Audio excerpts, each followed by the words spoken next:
Top quality और consistent performance के लिए सिर्फ सिल्वर पंप्स। टॉप क्वालिटी और कंसिस्टेंट परफॉर्मेंस के लिए सिर्फ सिल्वर पंप्स, नाम याद रखना।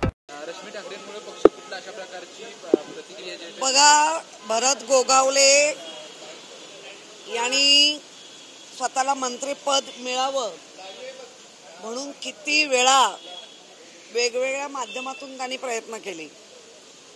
ज्या क्षणाला ते फुटले, ज्याला आम्ही म्हणण्यापेक्षा जनता म्हणते गद्दार, त्या क्षणाला कारण काय होती की अजित पवार आम्हाला फंड देत नाही, आम्हाला अमुक मिळत नाही, आम्हाला भेट मिळत नाही, अशा पद्धतीने अनेक कारणं देऊन आम्ही हिंदुत्वासाठी फुटलो, आम्ही मराठी माणसांसाठी फुटलो, ही सगळी कारणं दिली होती।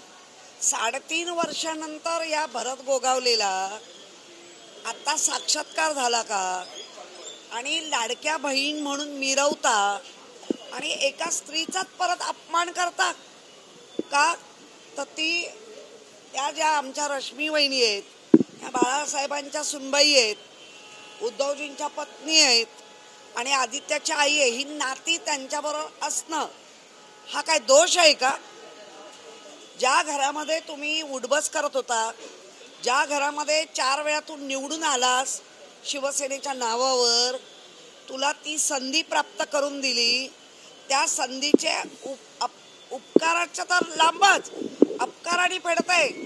मला तर डायरेक्ट असं वाटतं की पाडग्यांमधला निष्ठावंत कोण? तर गोगावले। असं देखील म्हणतात राज ठाकरे आणि उद्धव ठाकरे अगोदरच एकत्र आले असते, परंतु रश्मी ठाकरेंमुळे ते एकत्र येत नाहीये, त्यांच्यामध्ये आता ठाकरे घराण्यातल्या सगळ्यांवर आरोप करून संपले, शेवटी अवकातीवर आले। महिलांचा कसा अपमान करायचा, एक स्त्रीचा अपमान, एका नात्यात गुंतलेल्या आहेत म्हणून अपमान, हा सरळ सरळ भेट तुम्हाला आम्ही दाखवतो। अपमान करता काय? नारायण राणे शिवसेनेत येणार होते, छगन भुजबळ शिवसेनेत येणार होते, परंतु ते शिवसेनेत न येता दुसऱ्या पक्षांमध्ये गेले। अहो, मुळामध्ये एवढं सगळं बोलायला आता कसं आठवलं? कुठली चाय पिऊन बसले होते?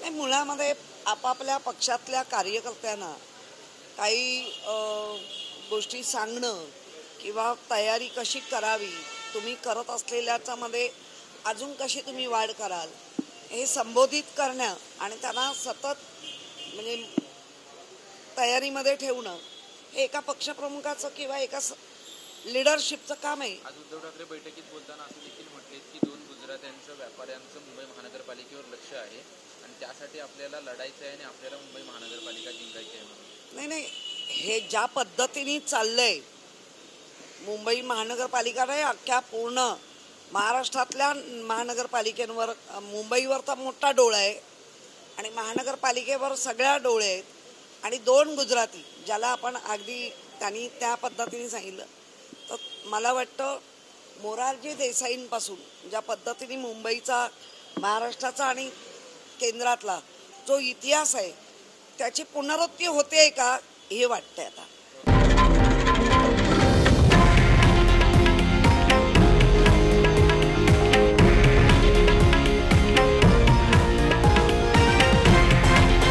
हे आहे देशातील नंबर 1 न्यूज नेटवर्क आणि आपण पाहत आहात TV9 मराठी, एकमेव।